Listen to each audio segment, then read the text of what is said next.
More and more retail investors are putting their money into the market, hoping to turn some of their income into life-changing wealth.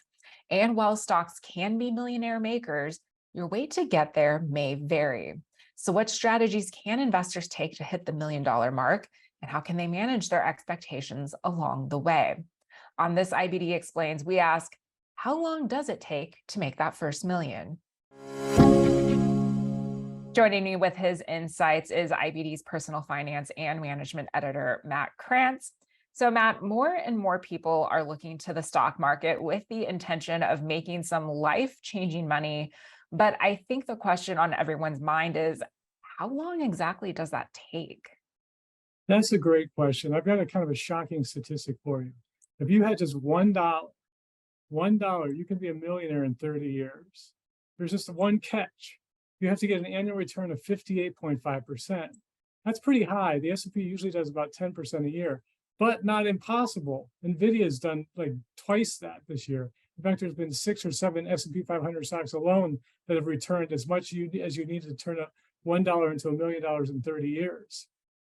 So it's possible, but you have to be kind of lucky, and it takes a while. So you mentioned NVIDIA, individual stocks. Are there certain investment vehicles that can get you to that million a little bit faster than, maybe 30 years?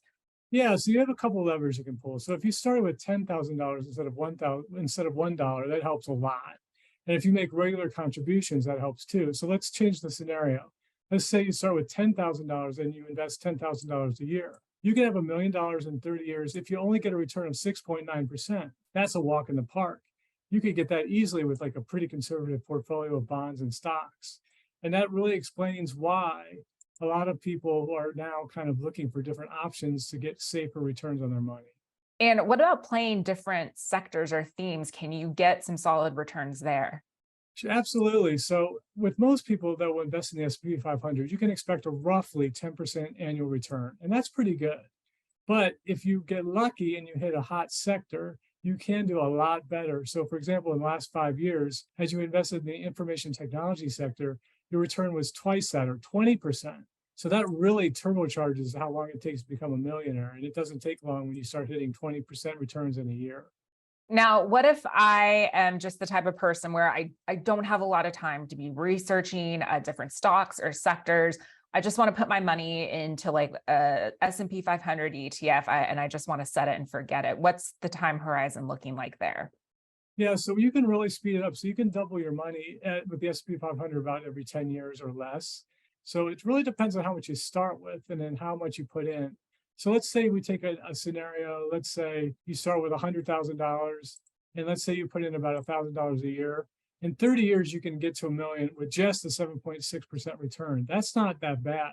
And if you don't want to put in additional money each year, if you can just get an 8% return off the S&P 500 or something like it, you can start with 100,000 and not put anything else extra in and get to $1 million in 30 years. Of course, if you put more in and you let it ride longer, and you get more aggressive, you can get it down. I mean, some people can turn into a millionaire in 1 year if you just happen to hit it right and put enough in at the right time. Like you said, some of these strategies or approaches are more aggressive than others.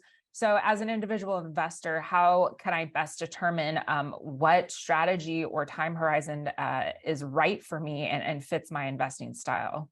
I think what most people should do is they should look at the S&P 500. And that, like we said before, does about 10% a year.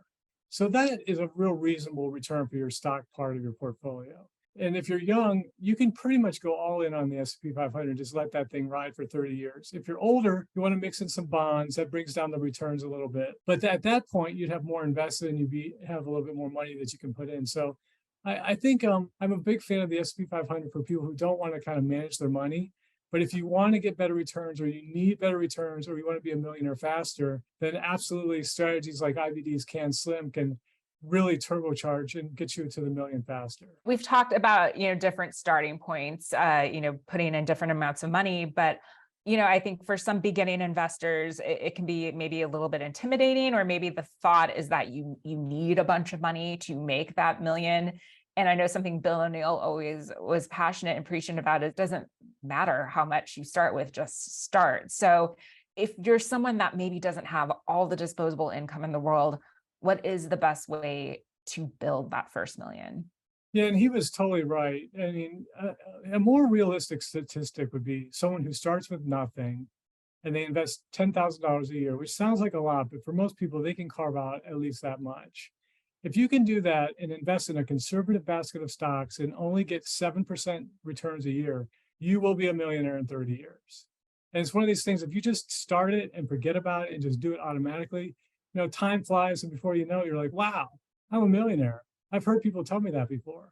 They're just shocked that I only started with $1 and I just put a little bit in my 401k and I didn't really buy fancy stocks. And here I am, I'm a millionaire. So it's very possible to do it.